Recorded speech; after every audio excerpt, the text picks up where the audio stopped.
Son Excellence président Diomaye Faye, puisque vous soutenez la CEDEAO et êtes prêt à tout pour réintégrer l'AES dans cette organisation moribonde, écoutez les déclarations de votre propre Premier ministre qui affirmait que parfois les coups d'État peuvent être justifiés. Pourtant, comme vous, c'est un démocrate.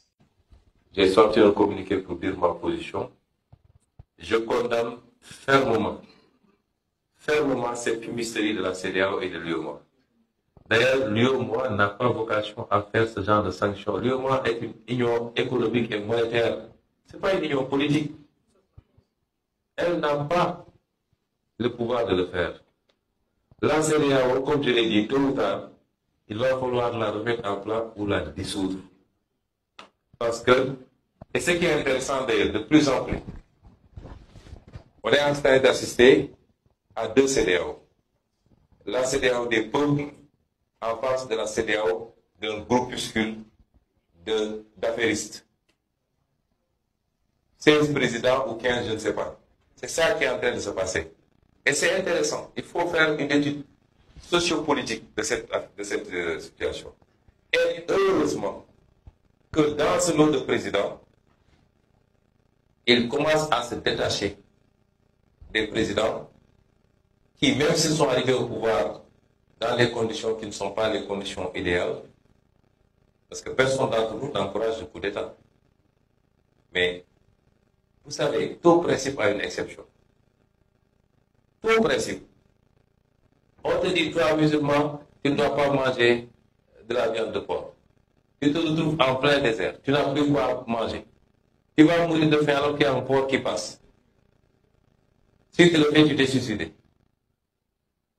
Tout principe a une exception. Et donc, il y a des situations où le coup d'État est justifié.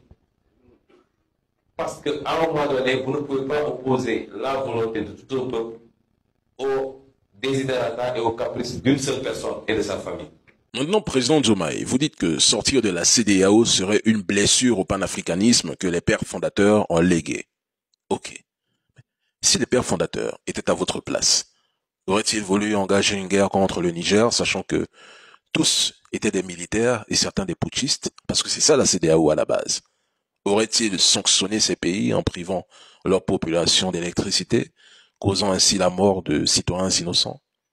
Accepterait-il que la France exige une attaque coordonnée sur le Niger et presse même la CEDEAO de lever d'urgence une armée prête à envahir le pays, sémant ainsi le chaos dans la région? Que fait la CEDEAO face à la crise entre le Bénin et le Niger? Une crise qui découle des décisions prises par l'organisation 2023.